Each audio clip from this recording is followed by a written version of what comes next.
Now that seems like a contradiction, but what it means is that there's energy in space that can be tapped. One scientist, or he and his colleagues, call it zero-point energy. Mr. Lazar doesn't believe in zero-point energy. However, I do. And I know that it has to do with a white hole, black hole scenario of being able to get from either a point in the galaxy to another point in the galaxy, or beyond from one galaxy to another. And it is not a question of time and acceleration and the speed of light. It is a question of time reduced to zero and acceleration to infinity. Now, there are a lot of books on hyperspace and how this can be done. Our government has prototypes in the making. I refer everybody to one book that I have found to be Unconventional Flying Objects by Paul Hill, which a friend of mine, a scientist friend of mine, kindred spirit friend of mine, wrote a review of it, and found that there's a reason there's a plasma type energy field around these objects, and that's why tree branches are burned off or broken off, and it rattles some roots if it's close enough. But that's not only a surrounding energy, but it's a consequence of the energy produced by the craft itself.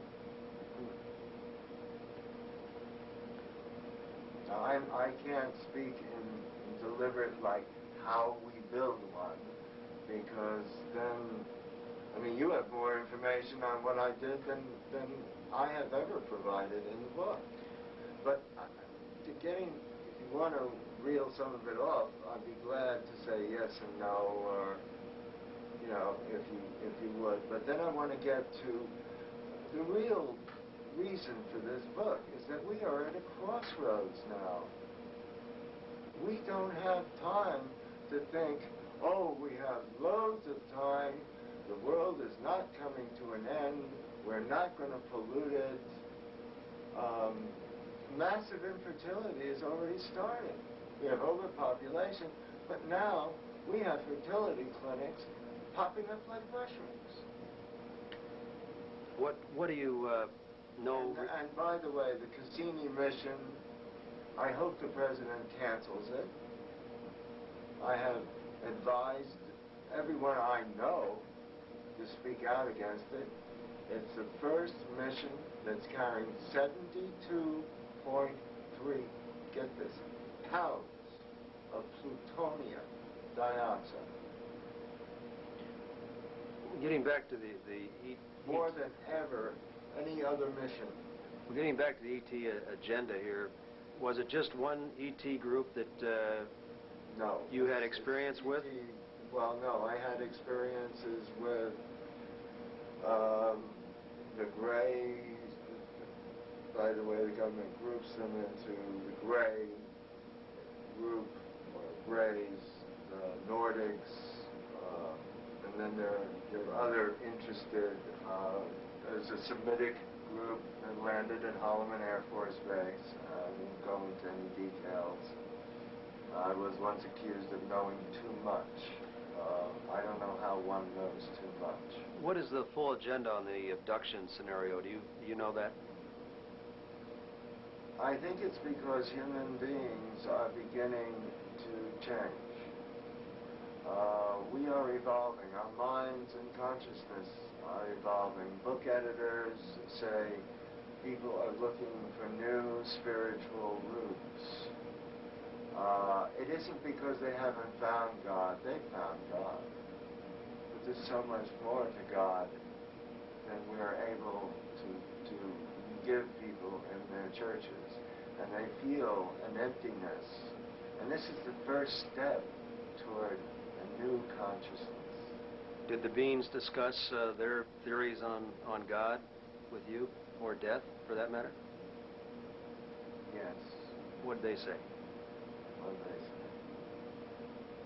Well, it's kind of hard to I mean, they don't use words the way we do. That semantically, you need courses in semantics and cross-cultural anthropology. People begin to appreciate what they're trying to say. But I think what they're trying to say first is that all worlds are connected. That thought is energy. And it doesn't stop at the barrier or at any cosmic barrier. And it continues, and it is received. And people, well, let's call them people. Let's not call them creatures, because I've known better aliens than I have men.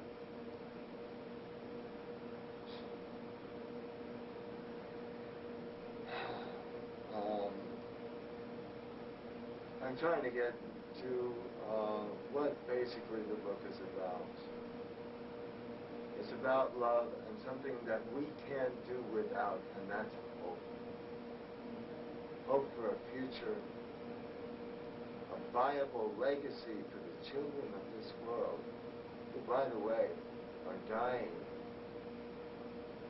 Around 33,000 to 35,000 children per day on this planet are dying needlessly. That's why all royalties from this book go to a children's foundation, a 501c3 IRS designated and watched over foundation.